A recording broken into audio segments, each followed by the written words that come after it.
Fix term employment भी एक मीठा जहर है। कोई 2 साल के लिए रखेंगे, कोई 3 साल के। मारुति में भी हम सुनने में आ रहा है हमें। वीआरएस की नौबत मारुति मजदूर संघ आने नहीं देगा, बिल्कुल भी नहीं आने देगा ऐसी नौबत। हर साल 2000 आदमियों की भर्ती करते हैं और अगले साल फिर 2000 को निकाल देते हैं, फिर 2 की भर्ती करते हैं। 5 साल में ये दिखाते हैं कि इन्होंने 10,000 लोगों को रोज़गार दिया। वास्तविकता में रोज़गार मात्र 2000 लोगों के पास है।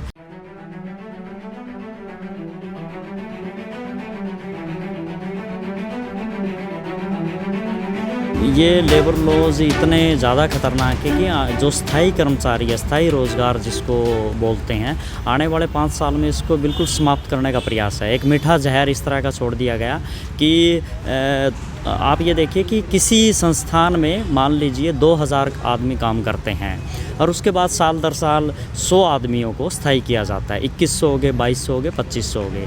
लेकिन जो सरकारों की जो पॉलिसियाँ अब फैक्ट्रियों के अंदर लागू की जा रही है, उसके अंदर हर साल 2000 आदमियों की भर्ती करते हैं और अगले साल फिर 2000 को निकाल देते हैं, फिर 2 की भर्ती करते हैं। 5 साल में ये दिखाते हैं कि इन्होंने 10,000 लोगों को रोज़गार दिया।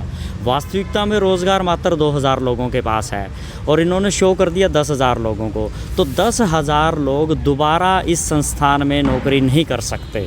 तो इट मीन्स 10,000 लोगों का जीवन खराब कर दिया। वो ऐसा दौर होता है एक आदमी का एजुकेशन प्राप्त करने के बाद में, ताकि वो स्थायी रोज़गार की तलाश में जाता है। उसके बाद उसके साथ तो खेला जा रहा है। इस तरह के जो लेबर लॉज हैं ये बड़े नुकसानदायी हैं और भविष्य में हमें बड़ी परेशानियां देंगे। इसलिए इनके विरोध में पूरा मज़दूर वर्ग अपना रोष व्यक्त कर रहा है। तो किस तरीके से इस लेबर लॉ के खिलाफ किसानों ने तो इतना ज़बरदस्त लड़ाई लड़ी, मजदूर वर्ग या एमएसएमएस जो है वो किस तरह से लड़ाई को अंजाम देगा, किस तरीके से संघर्ष करेगा, उसकी कोई रूपरेखा है आपके दिमाग में? देखिए, बिल्कुल रूपरेखा के बगैर तो आज की डेट में कोई भी काम नहीं होता। हर चीज़ की रूपरेखा तैयार की जाती है। हर रूपरेखा को हम सार्वजनिक तो अभी नहीं कर पाएंगे, लेकिन कुछ चीज़ें मैं बता दूं। किसान आंदोलन हमारे हिंदुस्तान के हर एक व्यक्ति के लिए बहुत बड़ी प्रेरणा है और किसान आंदोलन ने इतना कुछ सिखाया है कि फैक्ट्रियों में तो इतने लोग होते भी नहीं हैं जितनी किसानों की शहादत होगी।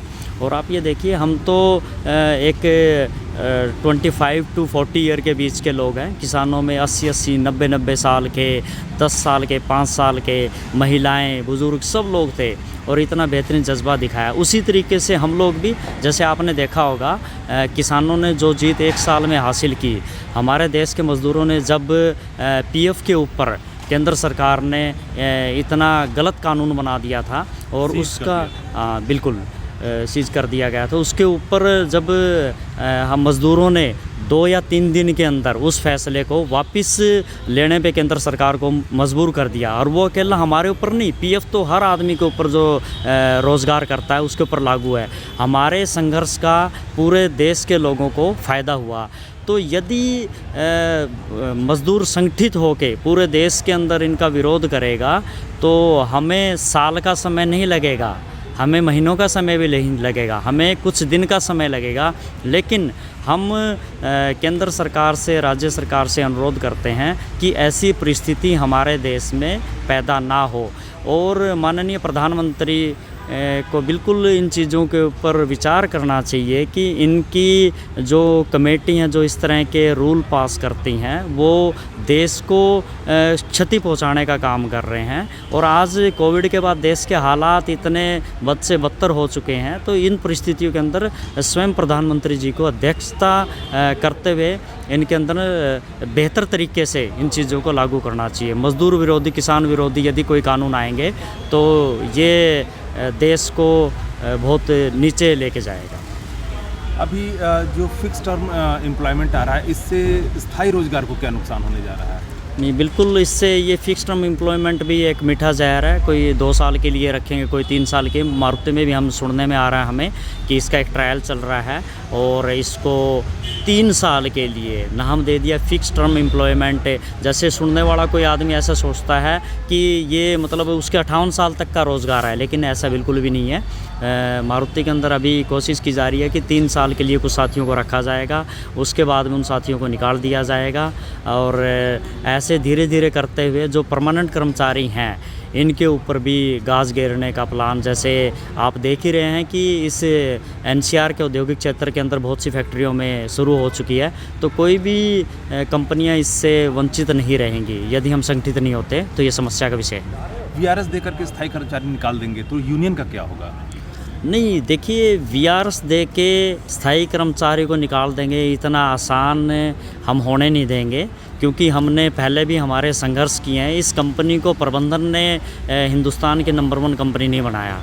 इस कंपनी को मज़दूरों ने अपने खून पसीने से सींच के हिंदुस्तान के नंबर 1 कंपनी बनाया है। और हमारा प्रोडक्ट आज मारुति राज करता है। 50% के आसपास हमारे शेयर लगभग हमेशा रहते हैं।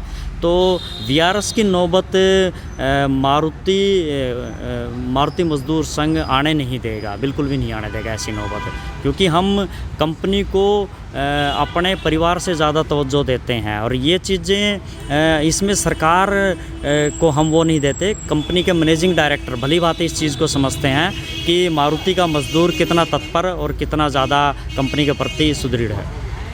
एक बार भार्गव ने बात कही थी क्लास स्ट्रगल की, जब आप लोगों का संघर्ष चल रहा था। ये क्या लेबर कोड भी उसी क्लास स्ट्रगल का ही हिस्सा लगा? जी बिल्कुल बिल्कुल। ये कहते हैं ना कि कभी कोई बात नहीं। मिस्टर भार्गव मारुति के चेयरमैन हैं, जिन्होंने क्लास वार उस टाइम जिक्र किया था, एक क्लास वार है। तो ये इन चीज़ों को, ये जो इम्प्लीमेंट किया गया है कानूनों को, तो कहीं ना कहीं इन चीज़ों को पकड़ के, और बिल्कुल है कि पूंजीपतियों को फ़ायदा पहुंचाने के लिए सारी प्रक्रियाएं की जाती हैं, और उसी का हिस्सा है। ये बोली उस समय गई थी, ये बात इम्प्लीमेंट आज की जा रही है। तो ये डेफिनेट ये चीज़ है। लेकिन मज़दूर इसको क्लास वार की तरह नहीं ले रहा है।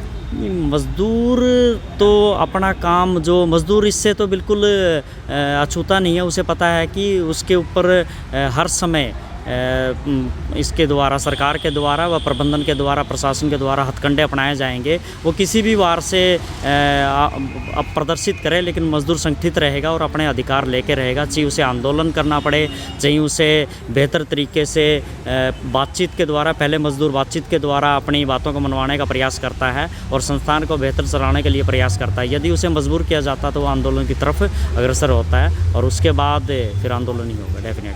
23-24 फरवरी को जो आम हड़ताल है, उसमें क्या मारुति की तीनों यूनियनें शामिल होंगी? जी, मारुति की यूनियनें इस तरह की यूनियनें हैं जो, मैं बिल्कुल क्लियर कर दूं, हम लोग किसी के साथ सेटिंग करके हड़ताल नहीं करते। इस पे हम विश्वास नहीं रखते। ये आपने भी देखा होगा, हमारे पुराने इस तरह के रहे हैं, रिज़ल्ट हमारे रहे हैं। क्योंकि हम लोग जब हड़ताल करते हैं तो हड़ताल का मतलब हड़ताल है। फिर डर किस चीज़ का? आपकी तनख्वाह कट जाएगी, आपका ये कट जाएगा, डर नहीं होना चाहिए। और आप अगर दिखावा करते हैं, लोगों को दिखाने के लिए आपने हड़ताल कर दी, बाद में सेटिंग करके आपने आगे उसका वर्किंग दे दिया, तो वो काम हम नहीं करेंगे। और ये जो आप बता रहे हैं जनवरी के अंदर 23 फरवरी की आप बता रहे हैं, तो ये डेट आज ही हमारी इस मीटिंग में सुनने को हमें आई है। और इसके बारे में यदि सेंट्रल ट्रेड यूनियनें हमारे से कोई डिस्कशन करती हैं, बातचीत करती हैं, और उनका स्टैंड बिल्कुल क्लियर होता है, तो मारुति मजदूर संघ कभी इन चीज़ों में पीछे नहीं रहा है।